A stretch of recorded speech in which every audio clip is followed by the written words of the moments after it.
Hello friends, welcome back to our channel house of law. आज हम बात करेंगे सेक्शन 2 ऑफ सीआरपीसी के बारे में। हम ये समझेंगे जो हमारा सेक्शन 2 है, जो हमारी बात करता है डेफिनेशन क्लॉज के बारे में। हम इसको समझेंगे आपका जो आपका डेफिनेशन क्लॉज है होता क्या है। इसके साथ साथ हम ये भी समझेंगे जो हमारी डेफिनेशन क्लॉज है हम इसको कैसे मेमोराइज, कैसे हम इसको याद रख सकते हैं। चलिए हम वीडियो को स्टार्ट करते हैं। देखिए सेक्शन 2 ऑफ सीआरपीसी बात करता है डेफिनेशन क्लॉज के बारे में। देखिए जो भी हमारे मोस्टली एक्ट्स होते हैं, क्या हमारा कोई भी कोड होता है जो उसमें सेक्शन 2 होता है, मोस्टली बात करता है डेफिनेशन क्लॉज के बारे में। अब जो हमारे डेफिनेशन क्लॉज होता है, जो हमारी डेफिनेशन होती है जिसे हम हिंदी में परिभाषा भी कहते हैं, ये बेसिकली आपका एक पर्टिकुलर वर्ड का मीनिंग बताती है। डेट उस पर्टिकुलर वर्ड का क्या मीनिंग रहेगा थ्रू द एक्ट के थ्रू द कोड में, जिससे हमारा कोई भी कंफ्यूजन नहीं बने, कोई भी अनसर्टेनिटी नहीं बनी रहे डेट उस पर्टिकुलर वर्ड का क्या मीनिंग हो सकता है थ्रू आउट द एक्ट या थ्रू आउट द कोड में। अब जो हमारी डेफिनेशन क्लॉज होता है हम इसको इंटरप्रिटेशन क्लॉज के नाम से भी हम जानते हैं, क्योंकि ये पर्टिकुलर वर्ड का एक इंटरप्रेट करता है डेट उस पर्टिकुलर वर्ड का क्या मीनिंग हो सकता है। सो इसे हम इंटरप्रिटेशन क्लॉज के नाम से भी हम जानते हैं। जैसे ये तो आपको पता चल गया डेफिनेशन क्लॉज होता क्या है। अब जो हमारे ये सेक्शन 2 है ऑफ सीआरपीसी, इसमें बहुत सारी डेफिनेशन दे रखी हैं, इसमें पूरी बेट की लैंग्वेज दे रखी है। इन दिस वीडियो में मैं आपको ये बेट की लैंग्वेज नहीं एक्सप्लेन करूंगा और जो भी हमारे इसको एक्सप्लेनेशन नहीं करूंगा। आगे जो भी मेरी वीडियोस आएंगी उसमें आपकी ये सारी डेफिनेशन क्लॉज जो हमारी डेफिनेशन हैं वो क्लियर हो जाएंगी। इन दिस वीडियो में बस मैं आपको ये बताऊंगा डेट इस जो आपकी डेफिनेशंस हैं इनको हम कैसे मेमोराइज कर सकते हैं। जैसे हमारा सेक्शन 2A में क्या आता है, सेक्शन 2B में क्या आता है, सेक्शन 2C में क्या आता है, इनको हम कैसे याद रख सकते हैं। अब आप ये देख सकते हैं इसमें बहुत सारी डेफिनेशन दे रखी हैं। जैसे A में दे रखा है बेलेबल ऑफेंस, B में देखा चार्ज, C में कॉग्निजेबल ऑफेंस। ये सारी बेट की लैंग्वेज दे रखी है।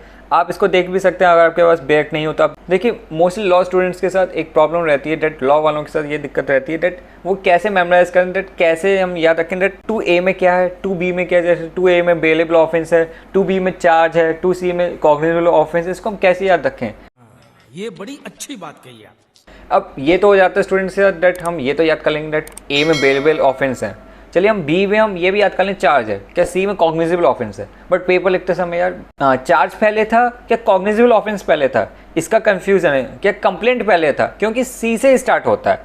अब ये कैसे याद रखें, देखिए हम ये देखिए जैसे मैं आपको बताया टोटल नंबर ऑफ डेफिनेशंस में 26। अब जो हमारी डेफिनेशंस होती हैं आपके डेफिनेशन क्लॉज में, ये आपकी अरेंज्ड होती हैं आपके अल्फ़ाबेटिक ऑर्डर में, मतलब A से A B C D ये ऐसे अरेंज्ड होती हैं।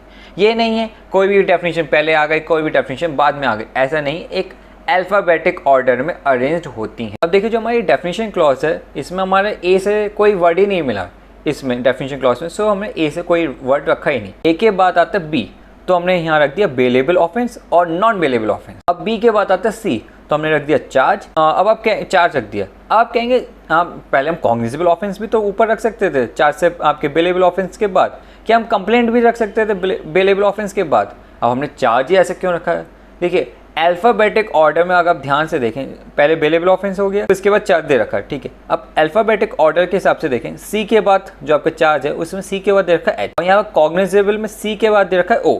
अब अल्फ़ाबेटिक ऑर्डर के हिसाब से H पहले आता है और O बाद में आता है। सो इसलिए हमने चार्ज पहले रखा है और कॉग्निजेबल ऑफेंस बाद में रखा। अब आप इसमें भी देख सकते हैं कंप्लेंट आपके CO सेम दोनों में, कॉग्निजेबल में भी है और कंप्लेंट में भी है। अब O के बाद दे रखा है G और यहाँ पर O के बाद दे रखा है M कंप्लेंट में, इसलिए हमने कॉग्निजेबल ऑफेंस पहले रखा है और कंप्लेंट हमने बाद में रखा है। सो अब आपको आप ये ऐसे ध्यान रख सकते हैं हमारे अल्फ़ाबेटिक ऑर्डर के हिसाब से आप याद रखें तो हमें ये याद हो जाएगा दैट हमारा चार्ज पहले आता है, कॉग्निजेबल ऑफेंस उसके बाद आता है, उसके बाद कंप्लेंट आता है। तो आप ये कभी भी नहीं भूलेंगे और कभी भी आपको कंफ्यूजन नहीं होगा दैट पहले कौन सा आता, दूसरा कौन सा आता, तीसरा कौन सा आता। इसके साथ साथ आप ये भी देखिए यहाँ पर जो मैं C दे रखा और यहाँ पर कॉग्निजेबल ऑफेंस का C मार्क कर रखा रेड से। C फॉर आप ध्यान रख लीजिए कैट होता है, जैसे C फॉर कैट होता है आप यहाँ ध्यान रख लीजिए C फॉर कॉग्निजेबल ऑफेंस होता है। तो आप ये भी ध्यान हो जाएगा। ये भी आपका एक ट्रिक तो ये हो गई, आप अल्फ़ाबेटिक ऑर्डर में देख लीजिए, और एक ये ट्रिक और हो गई C फॉर कॉग्निजेबल ऑफेंस होता है। अब जैसे मैं आपको बताया जो भी हमारे यहाँ डेफिनेशन है अल्फ़ाबेटिक ऑर्डर में अरेंज्ड है, आपका बेलेबल ऑफेंस लेकर पूरे वारंट केस तक सारी की सारी डेफिनेशन अल्फ़ाबेटिक ऑर्डर में, तो आपको ये प्रॉब्लम नहीं होगी और कभी आपको कंफ्यूजन नहीं होगा डेट पहले कौन सी डेफिनेशन बाद में कौन सी डेफिनेशन। कुछ डेफिनेशन को हमें याद करने पड़े, कुछ मेमोराइज करने पड़ेगा डेट उस पर्टिकुलर जैसे सेक्शन में क्या है, सेक्शन 2E में क्या है। जैसे आपको सेक्शन 2E में हाई कोर्ट ध्यान रखना पड़ेगा, F में इंडिया है, G में इंक्वायरी है, H में इन्वेस्टिगेशन है, आई में जुडिशियल प्रोसीडिंग है, जे में लोकल जुडिक्शन है, के में मेट्रोपॉलिटन एरिया है। अब एल लग गए तो इसमें आपका नॉन कॉग्निजेबल ऑफेंस है, आप इसको ऐसे याद कर सकते हैं। एम में नोटिफिकेशन है। अब एन फॉर आप याद कर सकते हैं ऑफेंस होता है, और ओ से स्टार्ट होता है हमारा officer in charge of police station. P से आप प्लेस याद कर सकते हैं। क्यू में आपको प्लीडर याद रखना पड़ेगा। अब आर से हमारा स्टार्ट होता है police report, R for R. अब एस से स्टार्ट होता है police station, S for S. T में आपको प्रिस्क्राइब याद करना पड़ेगा। अब यू में दे रखा हमारा पब्लिक प्रोसिक्यूटर, दोनों में आपका यू दे रखा, इससे आप याद रख सकते हैं हमारा पब्लिक प्रोसिक्यूटर 2 यू में। वी में आपको सब डिवीजन याद रखना पड़ेगा। डब्ल्यू में आपका सम्मन केस है। डब्ल्यू ए में हमारा विक्टिम है जो हमारा बाद में ऐड हुआ था, इससे हमने ये इसलिए हमने ऐड ऐसे कर रखा है। हमारा एक्स हमारी एक्स है। अब उसमें हमारा वारंट केस है।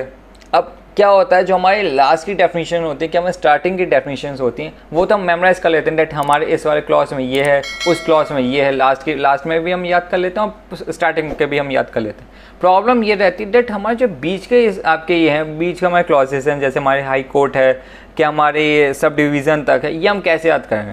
ठीक है, कुछ के तो मैं आपको बता दिया, जैसे अब एन से ये ऑफेंस है, ओ से ये है। ठीक है, कुछ के आपको मेमोराइज ही करने पड़ेंगे, कुछ को आपको याद ही करना पड़ेगा डेट उस वाले सब क्लॉज में क्या है। अब जब हमारा वाई है ये बात करता है आईपीसी की डेफिनेशंस के बारे में। आई होप आपको डेफिनेशन क्लॉज समझ में आया होगा, डेफिनेशन क्लॉज होता क्या है। एट द सेम टाइम आपको ये भी एक हेल्प मिली होगी कि आपको एक बेनिफिट मिला होगा डेट हम इस डेफिनेशन क्लॉज को कैसे मेमोराइज, कैसे हम इसको याद रख सकते हैं। अगर आपको ये वीडियो पसंद आई हो तो प्लीज़ वीडियो को लाइक कीजिएगा, प्लीज़ इस चैनल को सब्सक्राइब कीजिएगा और प्लीज़ इस वीडियो को ज़्यादा से ज़्यादा अपने फ्रेंड्स के साथ शेयर कीजिएगा। आज के लिए बस इतना ही, मिलते हैं नेक्स्ट वीडियो।